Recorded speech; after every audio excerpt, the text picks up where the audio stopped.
Hello, good morning. I'm Paolo del Rosario and welcome to WeatherHQ. Today's headlines. Fisherfolks and environment groups filed a petition for writ of kalikasan before the Supreme Court due to the extensive environmental damage caused by seabed quarrying and reclamation projects in Manila. They seek to stop these activities, citing threats to marine ecosystems, livelihood, and food security. Mount Kanlaon records more sulfur dioxide emission at more than 7 tons per day in the last 24 hours. FIVOC says it continues to indicate intensified unrest that may lead to other possible hazards. And a nonprofit organization provides financial and technical support to individuals and organizations that protect and conserve the forests. I'll speak with the Forest Foundation of the Philippines later on in the show.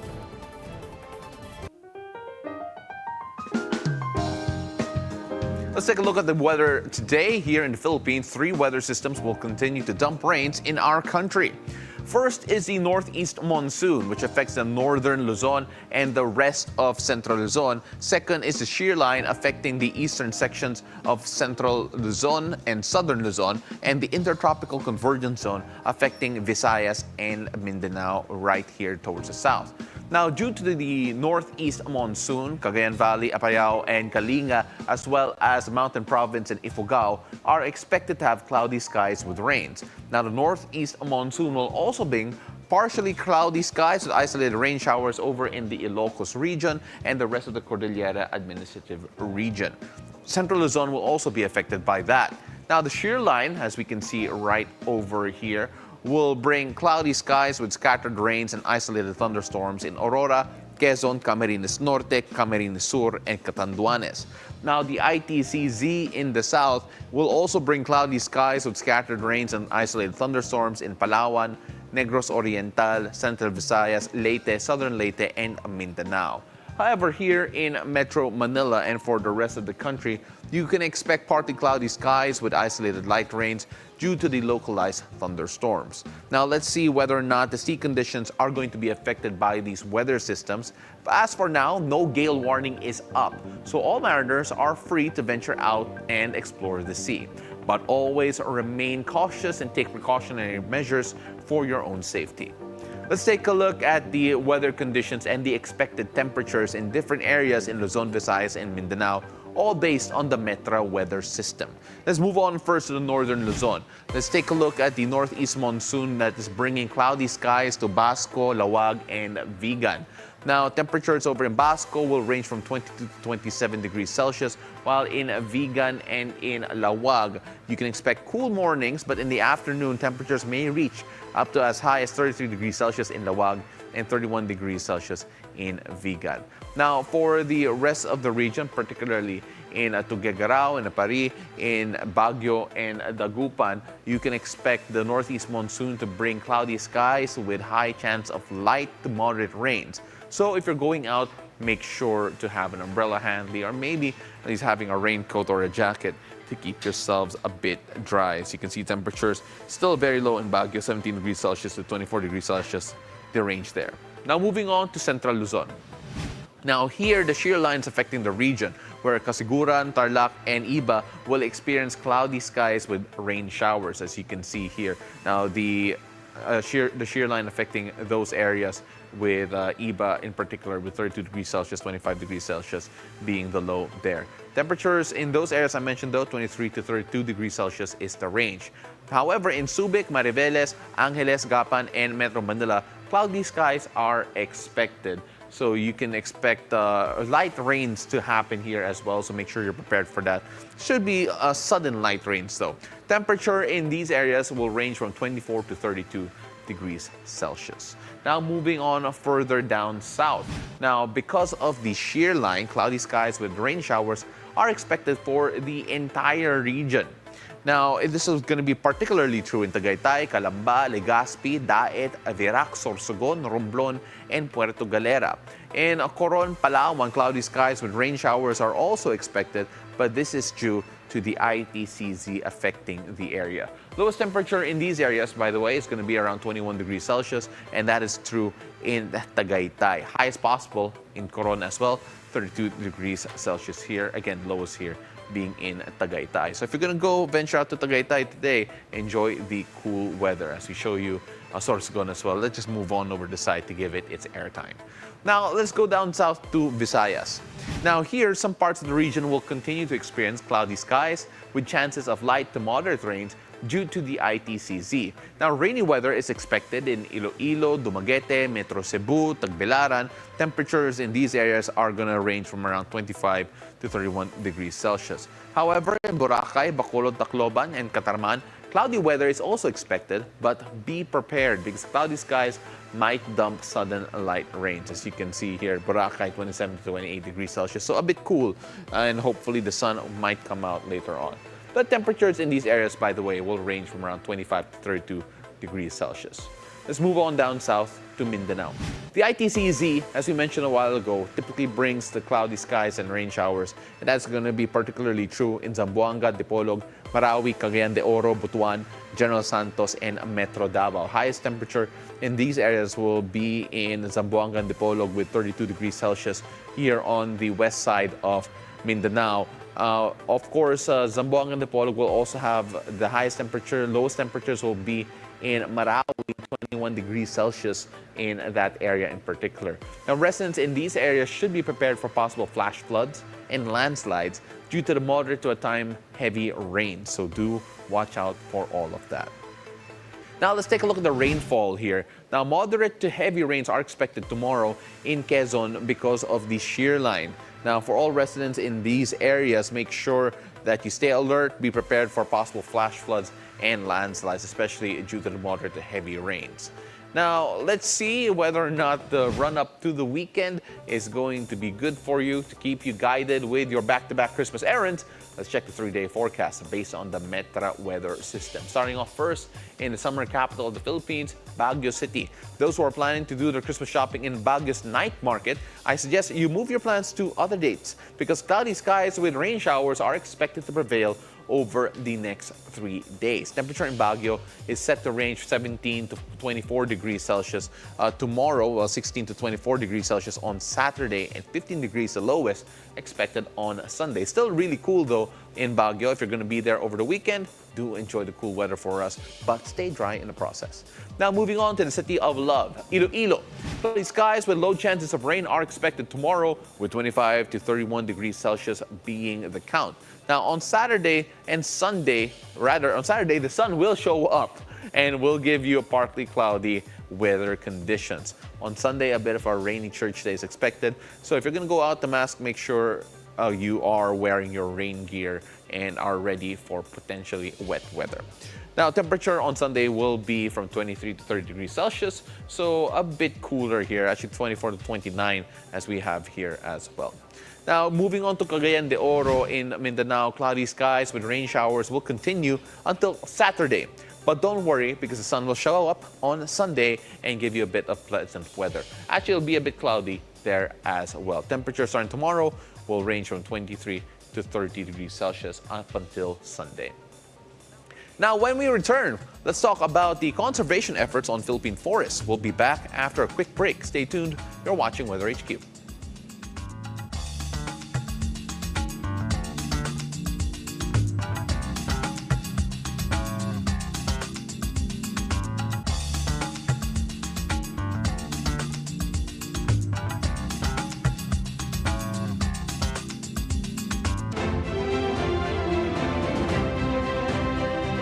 Good morning, everyone! A platter of positivity, a cup of the hottest information, and a slice of what to expect for the whole day. With excitement, positivity, and fun, join Paolo del Rosario, Ann Asis Carrillo, and Monique Tuzon. It's a beautiful day! 7 a.m. on BNC, the Bilyonaryo News Channel. Good evening. I'm Pinky Webb. Tonight, we ask the questions, what does the investigation cover? We tackle the issues, The president's immunity from suit is absolute. we clarify matters, and we get on point. Watch his press con. Sinabi niya na ayaw niya ng kudeta. What is questionable about the AR, sir? The Vice President keeps insisting walang active threat kung hindi ako mamamatay. Tignan na lang natin, mahirap pang pangunahan eh. Pinky Webb, on point.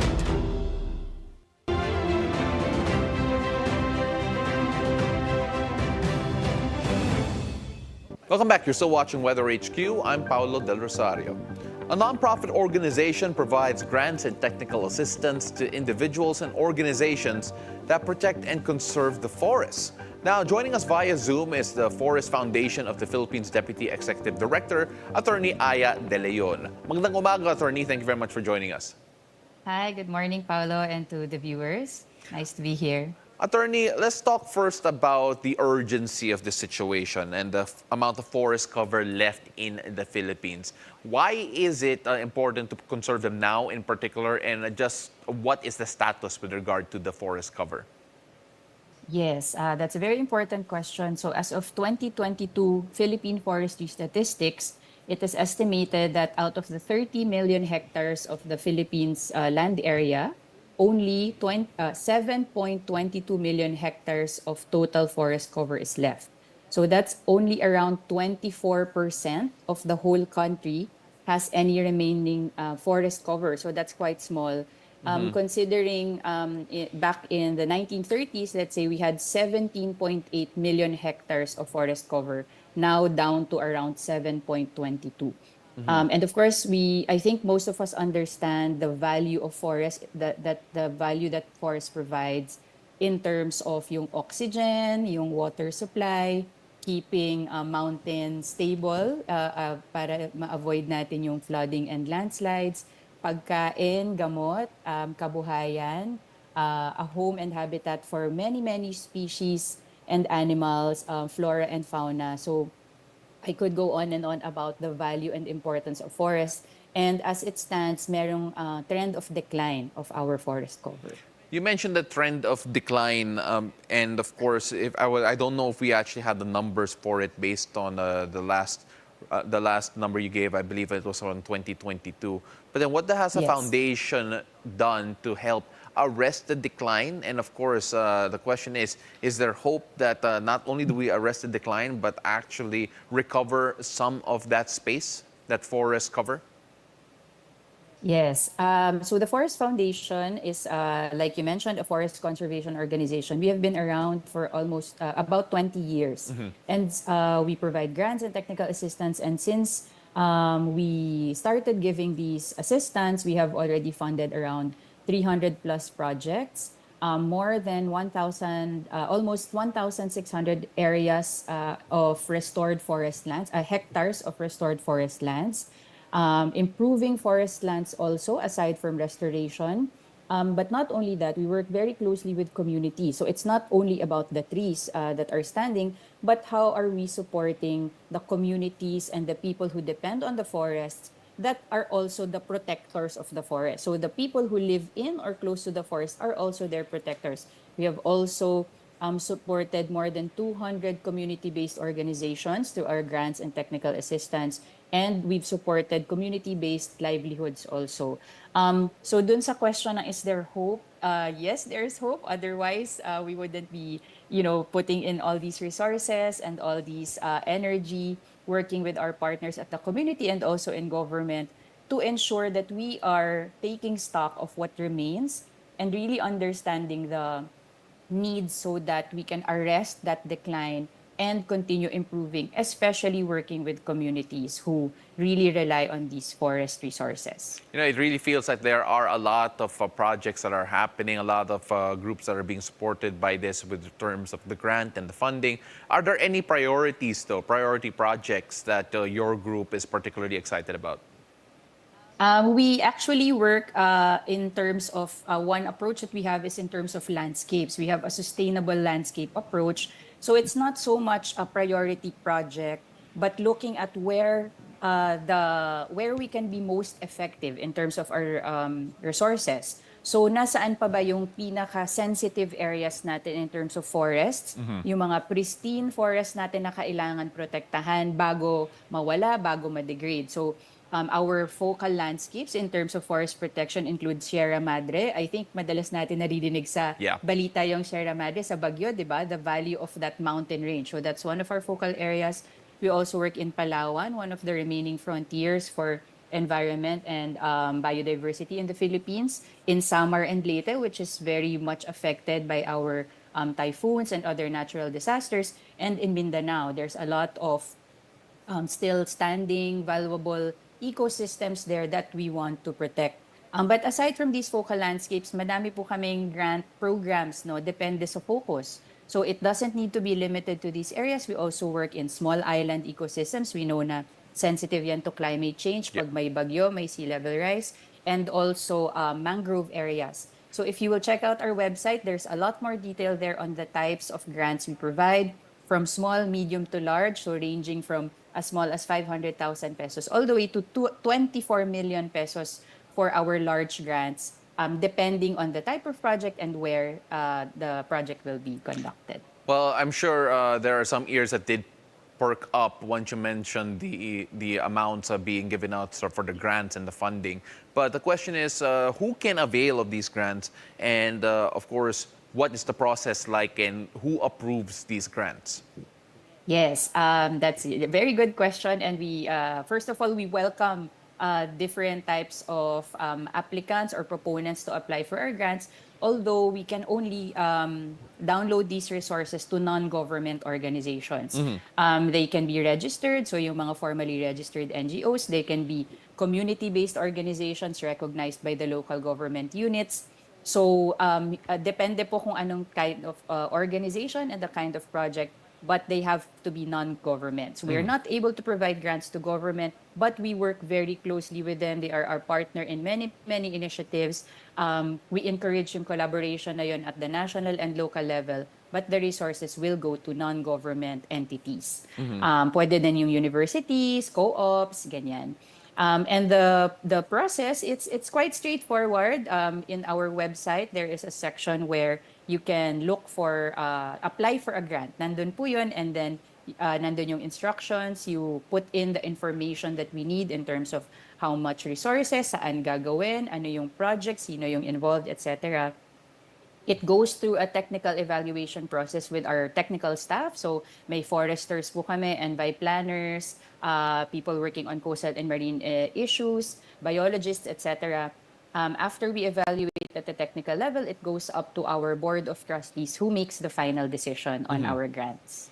Well, of course, I'm sure that there are a lot of variation with regard to mga proposals that you sift through. Is there any bias or preference, rather, to nature-based solutions to perhaps against mga man-made intervention with regard to fighting climate change and fighting for the forest covers? Yes, maganda pong nabanggit niyo, Sir Paolo, yung nature-based solutions. We have a new program, one of the newest programs of the Forest Foundation, supported by the Government of Canada, is yung nature-based solutions for climate change adaptation. So I wouldn't say it's a bias, but it is one of our newest programs. So we are working very hard to get it off the ground. We are about to start giving grants under this new program.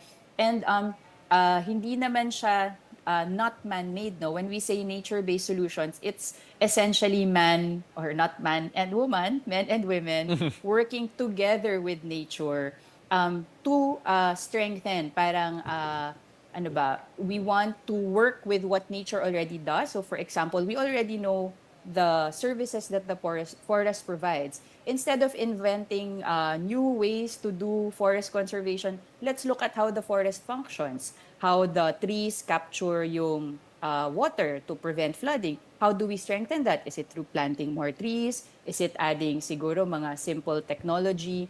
So they are not man-made, but we are strengthening nature, working with nature to increase the benefits that we get, and of course, increase the protection. And yung maganda po sa nature-based solutions, they are cost-effective solutions rather than building more infrastructure that costs millions or billions of pesos. we look at nature and we try to support the services that nature already gives. Attorney, how can people reach out to you guys? You mentioned the website. Are there any other ways that they can reach out to the Forest Foundation of the Philippines?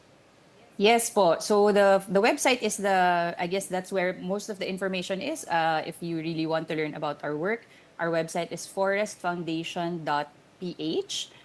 You can also email us info@forestfoundation.ph if you want more info, or grants@forestfoundation.ph if you have questions about our grants. And we are also on social media. So we are on Instagram and Facebook. Our social media is very, very active. We post a lot of information there on our work, on how you can work with us, on our partnerships, our initiatives. So it's very rich with information. So I hope you can follow us on our social media so that you can learn of our work also, and maybe we can work together. She is the Deputy Executive Director of the Forest Foundation of the Philippines, Attorney Aya De Leon. Maraming salamat po. Thank you very much for sharing all of your insights, and we hope to talk to you again really soon. Thank you, Paolo. Thank you, everyone. Well, global weather is up next. Keep it here. You're still watching BNC, the Bilyonaryo News Channel.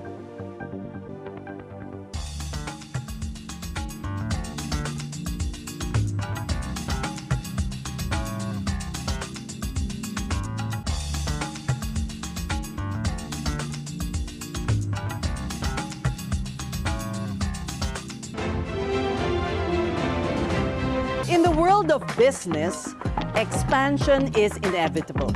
So I was a serial dater. Not just a serial entrepreneur. Yes. You need fresh perspectives. Different perspectives, different capabilities. The sense of fulfillment, the sense of accomplishment. It's like you gave birth.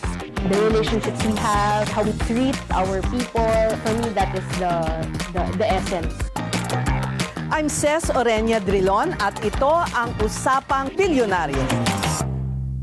This is The Scorecard, Where you score the latest sports news. and in-depth views. I'm Anton Rojas. I'm Erica Christensen. Get ready. Be prepared. Get to the latest stories, updates, and reports about what's happening in the world of sports. Hosted by Anton Rojas, Erica Christensen. Where sports is our business and business is our sport. The Scorecard, 9:30 p.m. on BNC, the Bilyonaryo News Channel.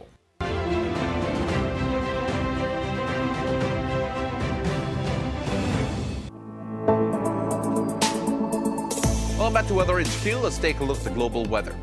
Thousands of residents in Malibu and surrounding areas have been ordered to evacuate as the fire rapidly intensified and threatened homes and communities. Evacuation orders have been expanded throughout the day as the fires move towards residential neighborhoods. Malibu is home to many celebrities and affluent residents, and several high-end neighborhoods are under threat. At least 7 properties are known to have been destroyed in one of California's most exclusive communities as powerful winds push flames through steep canyons. Several major highways and roads, including parts of Pacific Coast Highway and Highway 101, have been closed due to the fire's proximity and safety concerns. Now let's take a look at the weather in other parts of the globe, so starting off in different states in the United States. Sunny weather is expected in Los Angeles and California with 22 degrees Celsius. Temperature there is hot but comfortable, hot around spots around the wildfire zone in general, but then of course that might experience higher temperatures due to the heat generated by the flames, which can further spread the fire. Now, same weather conditions expected in Dallas, Texas, with 17 degrees Celsius, while sunny weather is expected, and it should be warm enough to avoid the jacket weather, actually. Temperatures is cool enough to be comfortable without feeling too hot. Now, moving on to Boston, Massachusetts. In Miami, Florida, cloudy skies with rain showers and thunderstorms are expected to prevail. Boston has around 18 degrees Celsius expected here, but the rain might make it feel a little cooler than it actually is. Over in Miami, 29 degrees Celsius is expected, and it also may feel slightly cooler, completely sunny day, but the humidity will still make it feel a bit warm as we take a look at what's happening in Miami. Now, cold and wintry weather is expected in Cleveland, Ohio, with around 3 degrees Celsius expected there. Now, so those in Ohio or who will be traveling there, be cautious as icy spots could form, especially on bridges and overpasses. Now, moving on over to Europe. Let's go on over and see what's happening in Manchester and Amsterdam, where you can expect cloudy weather. Temperature in these areas are very low. -8 degrees in Manchester, while 7 degrees in Amsterdam. The overcast weather means limited sunshine, so it will feel dull and gray. Actually, rather 8 degrees Celsius in Manchester, not -8. That would have been too much. The weather can be breezy, so better to wear a warm jacket under possibly layers underneath. Now, in Paris and Athens, sunny weather is expected. Temperature in Paris is 4 degrees Celsius, while in Athens, it is going to be around 17 degrees. If you're in Paris, even if the sun is shining, it will not bring a lot of warmth due to the cold air you're going to experience. Now, you may experience crisp, fresh air, so you need to dress a bit warmly, especially if you're outside for extended periods. Now, over to Rome, cloudy skies with rain showers with 11 degrees temperature are expected. This kind of weather will make you feel a bit chilly, so make sure you plan accordingly with appropriate clothing to stay comfortable while navigating the city. Now, going back to Asia, sunny weather with 12 degrees temperature is expected in Busan, while Ho Chi Minh and Colombo residents and tourists should prepare for cloudy skies with rain shower. Temperature in Ho Chi Minh will be around 31 degrees Celsius, while Colombo will experience 30 degrees Celsius in general. Now, partly cloudy skies are expected to prevail in Kuala Lumpur, Malaysia, and it's quite hot there with around 32 degrees Celsius. In Guangzhou, China, a cloudy weather is expected with around 21 degrees Celsius being a bit of the high there.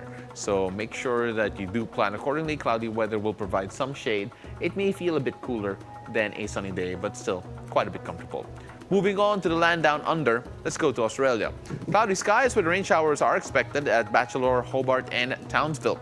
The 34 degrees Celsius in Batchelor and 31 degrees in Townsville, Queensland is a bit hot. 31 degrees there in particular in Queensland.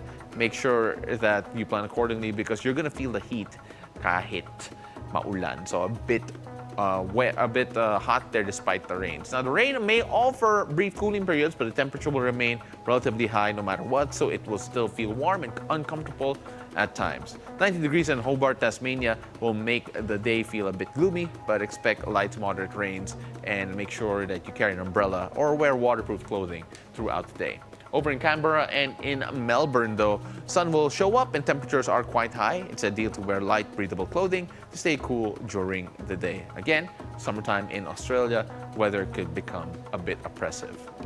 Moving on to Africa. Partly cloudy skies are expected in Lagos, Nigeria, and Nairobi, Kenya. Now, though in terms of temperature, it's quite cooler in Nairobi with 27 degrees compared to the 36 degrees over in Lagos. Now, in Harare, there is sunny weather with 32 degrees expected temperature in those areas, so make sure you stay hydrated if ever you're in the area or know someone in that area. Different weather conditions are expected in Johannesburg, South Africa, and Victoria in Seychelles. Residents should expect cloudy skies with rain showers there. Johannesburg in particular, 33 degrees is expected temperature, while Victoria will have around 27 degrees in that area. And that is it for WeatherHQ today. Join me again tomorrow, whatever the weather, only here on BNC, the Bilyonaryo News Channel. I'm Paolo del Rosario. Have a great morning.